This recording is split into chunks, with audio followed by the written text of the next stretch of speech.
ನೀವು ನೋಡ್ತಾ ಇದ್ದೀರಾ ನ್ಯೂಸ್ ಫಸ್ಟ್. ಬೆಂಗಳೂರು ಫಸ್ಟ್ಗೆ ಸ್ವಾಗತ. ನಾನು ವಿದ್ಯಶ್ರೀ. ಇವತ್ತು ನಾನು ಹೊರಟಿರೋದು MG ರೋಡ್ನಲ್ಲಿರುವಂತಹ ಐತಿಹಾಸಿಕ ಸೇಂಟ್ ಮಾರ್ಕ್ ಕೆಥೆಡ್ರಲ್ಗೆ. ಅಲ್ಲಿಗೆ ಹೋಗೋದಕ್ಕೂ ಮುಂಚೆ ಬೌನ್ಸ್ ಇನ್ಫಿನಿಟಿಯ ಒಂದು ಸ್ಪೆಷಲ್ ಫೀಚರ್ನ ನಿಮ್ಗೆ ಹೇಳಲೇಬೇಕು.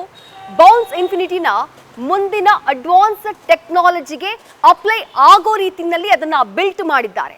ಫಾರ್ ಎಕ್ಸಾಂಪಲ್, ಈ ವರ್ಷ ನೀವು ಬೌನ್ಸ್ನ ಖರೀದಿ ಮಾಡಿದ್ರಿ, ಇನ್ನೊಂದು 2 ವರ್ಷದಲ್ಲಿ ಅದರ ಬ್ಯಾಟ್ರಿ ಅಡ್ವಾನ್ಸ್ ಆಗ್ಬಿಡ್ತು ಅಥವಾ ಅಪ್ಡೇಟ್ ಆಗ್ಬಿಡ್ತು ಅನ್ನುವಂಥ ಟೈಮ್ನಲ್ಲಿ ಮತ್ತೆ ಬೌನ್ಸ್ ಇನ್ಫಿನಿಟಿನೇ ಚೇಂಜ್ ಮಾಡಬೇಕು ಅಂತಿಲ್ಲ. ಇದನ್ನ ಯಾವ ರೀತಿ ಬ್ಯಾಟ್ರಿನ ಡಿಸೈನ್ ಮಾಡಿದ್ದಾರೆ ಅಂತಂದ್ರೆ, ಮುಂದೆ ಅಪ್ಗ್ರೇಡೆಡ್ ಬೌನ್ಸ್ ಇನ್ಫಿನಿಟಿ ವರ್ಷನ್ ಬಂದರೂ ಕೂಡ ನೀವು ಇದೇ ಬ್ಯಾಟ್ರಿಯನ್ನ ಯೂಸ್ ಮಾಡಬಹುದು. ಆ ರೀತಿ ಇದರಲ್ಲಿ ಅಡ್ವಾನ್ಸ್ಡ್ ಟೆಕ್ನಾಲಜಿಯನ್ನ ಬಳಕೆ ಮಾಡಲಾಗಿದೆ. ಈಗ ಬೆಂಗಳೂರಿನ ಟಾಪ್ ಹೆಡ್ಲೈನ್ಸ್.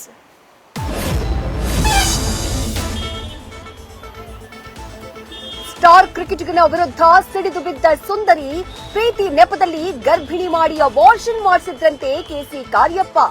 ಆಕೆ ಡ್ರಗ್ ಅಡಿಕ್ಟ್, ಬ್ಲಾಕ್ ಮೇಲ್ ಮಾಡ್ತಿದ್ದಾಳೆ ಎಂದು ರಣಜಿ ಕ್ರಿಕೆಟರ್.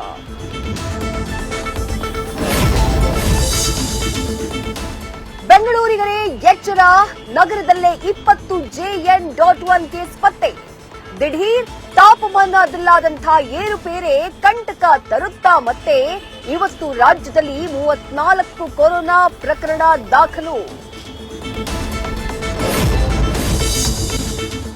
ಕಟ್ಟಡಕ್ಕೆ ಪಾಯ ತೆಗಿತಾ ಇದ್ದಾಗ ಕುಸಿಯಿತು ಪಕ್ಕದ ಕಟ್ಟಡದ ಕಾಂಪೌಂಡ್.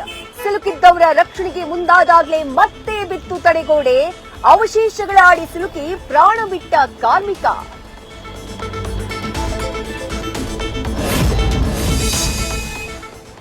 ಮಧ್ಯರಾತ್ರಿ 2 ಗಂಟೆಗೆ ಅಡುಗೆ ಮಾಡಿದ 11 ಪಾರ್ಟ್ನರ್, ಮಾಡಲ್ಲ ಅಂದಿದ್ದಕ್ಕೆ ಮಾಡಿಬಿಟ್ಟ ಪ್ರೇಯಸಿಯ ಮರ್ಡರ್. 21 ಬಾರಿ ನೆಲಕ್ಕೆ ಬಡಿದು ಸಾಯಿಸಿದವನಿಗೆ ಹೈಕೋರ್ಟ್ನಿಂದ ಜೀವಾವಧಿ ಶಿಕ್ಷೆ. ನ್ಯೂಸ್ ಫಸ್ಟ್, ನಿರ್ಭೀತಿಯಿಂದ ನಿಮ್ಮ ಪರವಾಗಿ.